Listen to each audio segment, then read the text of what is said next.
Welcome my another blog. তো আজকের mini blog নয়, আজকের ব্লগটা একটু বড়। তো আমরা দুপুরবেলায় খাওয়া দাওয়া করে আর বাড়ি যাইনি। এই লজেরই নিচের রুমে আমরা একটা রুমে সাজছিলাম মেকআপ ম্যানের কাছে।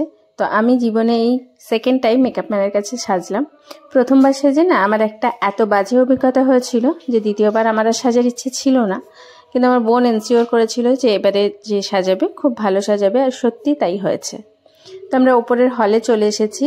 এই হচ্ছে তোজোর কাকা, ও একটুখানি আমার সাথে মজা করে একটু ফটো তুলছিল। আর এই আমলও আমাদের বার্থডে বয়, যে কিনা স্টার্টার খাচ্ছে ও দিদিয়াদের সাথে বসে বসে।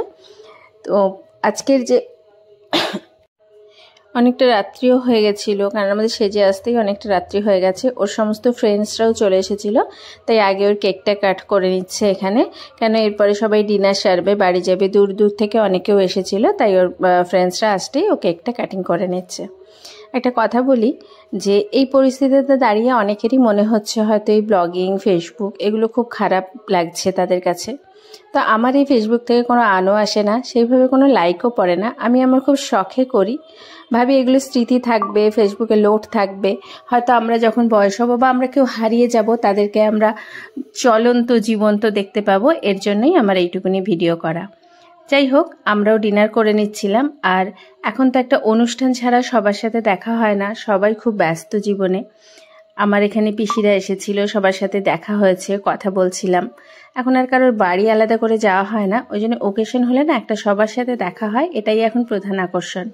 এই যে আমার বড় মামি, আমার বড় মামার মেয়ে, ছোট মামা, ছোট মামির মেয়েরা, ছেলেরা সবাই আছে। আমার মামা বাড়ি খুব এক্সটেন্ডেড ফ্যামিলি, এবং এই যে ওরা চলে যাচ্ছে আমাদেরকে টাটা করে। এই যে ছবিগুলো আমি ক্যাপচার করে রাখছি, এগুলোই আমাদের বৃদ্ধকালে খুব মজা দেবে।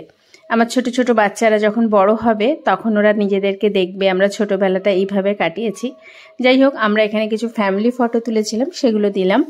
আমরা যখন সবাই চলে গেছিলো তখন আমরা এই পিকচারগুলো শ্যুট করছিলাম ওদের ক্যামেরাম্যানকে দিয়ে, আর ক্যামেরাম্যানও আমার খুব কাছের লোক।